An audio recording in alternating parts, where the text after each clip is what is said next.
പാലക്കാട് നെല്ലിയാമ്പതി ചുരത്തിൽ വീണ്ടും കാട്ടാനക്കൂട്ടം ഇറങ്ങിയിരിക്കുകയാണ്. നെല്ലിയാമ്പതി അയ്യപ്പ ക്ഷേത്രത്തിന് സമീപമാണ് ആനകൾ ഇറങ്ങിയത്. റോഡിൽ കാട്ടാനകൾ ഇറങ്ങിയതോടെ ഗതാഗതം ഏറെ നേരം തടസ്സപ്പെട്ടു. ദൃശ്യങ്ങളാണ് നമ്മൾ കാണുന്നത്. കുറെ കാട്ടാനകളുണ്ട്, കാട്ടാനക്കുട്ടികളടക്കം ഉണ്ട്. ഗോകുൽ VS വിവരങ്ങൾ നൽകും. അതിനു മുൻപ് ആ ദൃശ്യങ്ങൾ അത് നമ്മുടെ അടുത്തേക്ക് ഓടി വരും. പ്രശ്നക്കാരനാണ് ഇവന് ആളെ പേടിപ്പിക്കും. അവിടെ വണ്ടി അത് എടുത്താണ് അത് കയറി പെക്കോളും. അത് ആ ജീപ്പ് പോയി കുറച്ചങ്ങോട്ട് സൈഡാക്കിയാണെങ്കിൽ അത് അങ്ങോട്ട് കയറുന്ന വഴി എൻട്രൻസ് ആണത്.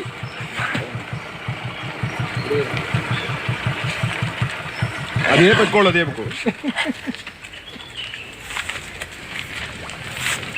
നമ്മുടെ ഇങ്ങോട്ട് കയറി വരുമോ? ഇല്ല ഇങ്ങോട്ട് വരില്ല. പോയാൽ കുഴപ്പമില്ല. അങ്ങോട്ട് പോകും അങ്ങോട്ട് പോകും.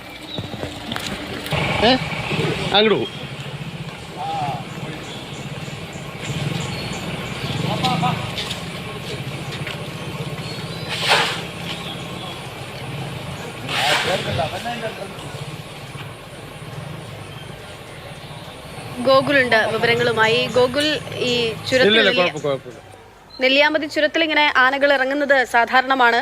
ഇതിപ്പോ കൂട്ടത്തിലൊരു കുട്ടി കുറുമ്പരുമുണ്ട്. എന്തെങ്കിലും പ്രശ്നങ്ങൾ ഉണ്ടാക്കിയിട്ടുണ്ടോ അവര്? ഇന്ന് പുലർച്ചെയാണ് നെല്ലിയാമ്പതി ചുരത്തിൽ കാട്ടാനക്കൂട്ടം ഇറങ്ങിയത്. കുട്ടിയാനെ അടക്കമുള്ള കൂട്ടം ഇറങ്ങി. പക്ഷേ മറ്റു പ്രശ്നങ്ങൾ, വാഹനങ്ങൾക്കൊന്നും പ്രശ്നങ്ങൾ ഉണ്ടാക്കിയില്ല എന്നുള്ളത് ആശ്വാസകരമായ കാര്യമാണ്. നെല്ലിയാമ്പതി ഇതൊരു അവധിക്കാലമായതുകൊണ്ട് തന്നെ നിരവധി വിനോദസഞ്ചാരികൾ ഈ വഴിയൊക്കെ വരുന്നുണ്ട്. പക്ഷെ അവർക്ക് ആർക്കും ബുദ്ധിമുട്ടില്ലാത്ത രീതിയിൽ ഈ ആനക്കൂട്ടം നീങ്ങി എന്നുള്ളത് ആശ്വാസകരമായ കാര്യമാണ്. പക്ഷെ അല്പസമയം ഒരു ഗതാഗതക്കുരുക്ക് പുലർച്ചെ ഉണ്ടായി. കാരണം ഈ കൂട്ടം ഇങ്ങനെ വഴിയിൽ നിൽക്കുന്നതുകൊണ്ട് വാഹനങ്ങൾക്ക് പോകാൻ കഴിയാത്തൊരു സാഹചര്യം ഉണ്ടായി. പക്ഷെ പിന്നീട് ഈ ചുരമായതുകൊണ്ട് തന്നെ വളരെ പെട്ടെന്ന് തന്നെ അത് കാട്ടിലേക്ക് തന്നെ പോവുകയും ഗതാഗതം വീണ്ടും പുനഃസ്ഥാപിക്കാനാവുകയും ചെയ്തു. ശരി, ഗോകുലാണ് വിവരങ്ങൾ നൽകിയത്. നെല്ലിയാമ്പതി ചുരത്തിലാണ് ആനകൾ കൂട്ടത്തോടെ ഇറങ്ങിയത്. കുറച്ചുനേരം ഗതാഗതം തടസ്സം ഉണ്ടായെങ്കിൽ പോലും മറ്റു പ്രശ്നങ്ങളൊന്നും ആനകൾ സൃഷ്ടിച്ചിട്ടില്ല. ഇല്ല ഇങ്ങോട്ട് വരില്ല. പോയാൽ കുഴപ്പമില്ല. അങ്ങോട്ട് പോകും അങ്ങോട്ട്. വളരെ പൊടി, വളരെ പൊടിയാണ് നെല്ലിയാമ്പതിയിലെ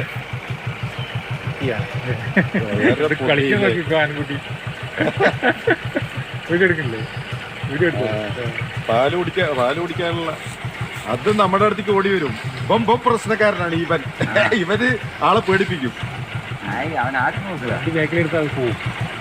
അവിടെ വണ്ടി അത് എടുത്താണ് അത് കയറി പെക്കോളും. അത്